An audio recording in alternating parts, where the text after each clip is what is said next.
ஒவ்வொரு இரவும் டியூஷனில் இருந்து வீடு திரும்ப ரியா அவள் ஊருக்கு செல்லும் கடைசி பஸ்ஸில் தான் ஏறுவாள். அந்த பஸ் எப்பொழுதும் காலியாக தான் இருக்கும். வீதிகள் இருட்டாக தான் இருக்கும். ஜன்னல்களில் தெரிந்து மறையும் ஸ்ட்ரீட் லைட்ஸ் மட்டுமே நடுங்கும் ஒளி கொடுக்கும். ரியா எப்பொழுதும் நடுவில் தான் அமருவாள். ஆனால் அவள் ஒருத்தி மட்டும் இல்லை. பஸ்ஸின் கடைசி இருக்கையில் ஒரு சிறிய சிறுவன் அமைதியாக அமர்ந்திருப்பான். வெண்மை நிறைந்த முகம், முழுக்க நனைந்த தலைமுடி, ஜன்னலுக்கு வெளியே உற்று பார்த்து கொண்டே யாரையோ எதிர்பார்த்து காத்துட்டு இருக்கிற மாதிரி இருப்பான். அவன் ஒருபோதும் பேச மாட்டான், அசைய மாட்டான், கண் இமையை கூட இமைக்காமல் அமர்ந்திருப்பான். அதிசயமான ஒன்று என்னவென்றால் அவனை ரியாவை தவிர யாருமே ஒருபோதும் பார்த்ததில்லை. ஒரு இரவு பஸ் பனிமூட்டம் நிறைந்த அமைதியான சாலையை கடக்கும்பொழுது ரியா துணிச்சலாக மெதுவாக கேட்டாள், ஹலோ, நீ ஏன் எப்பொழுதும் தனியா இருக்க என்று. அதற்கான சிறுவன் மெதுவாக அவள் பக்கம் தலையை தூக்கி பார்த்தான். அந்த இரவு முதல் முறையாக அவன் நடுங்கும் குரலில் பேசினான்.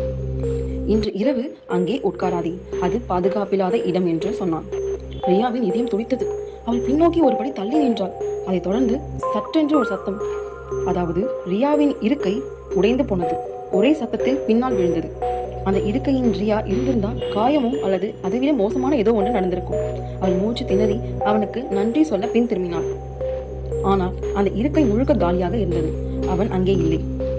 பஸ் நின்றதும் ரியா விரைவாக டிரைவரிடம் ஓடினாள்.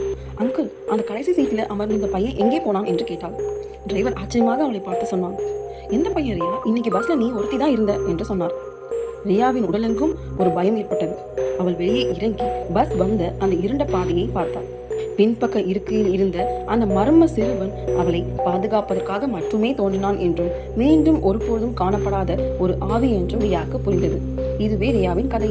இந்த வீடியோ பிடிச்சிருந்தா மறக்காம லைக் பண்ணுங்க, கமெண்ட் பண்ணா, ஷேர் பண்ணுங்க. இது போன்று மேலும் வீடியோக்கள் பார்க்கணும்னா இந்த சேனல் சப்ஸ்கிரைப் பண்ணிக்கோங்க. இந்த வீடியோ பார்த்ததுக்கு நன்றி.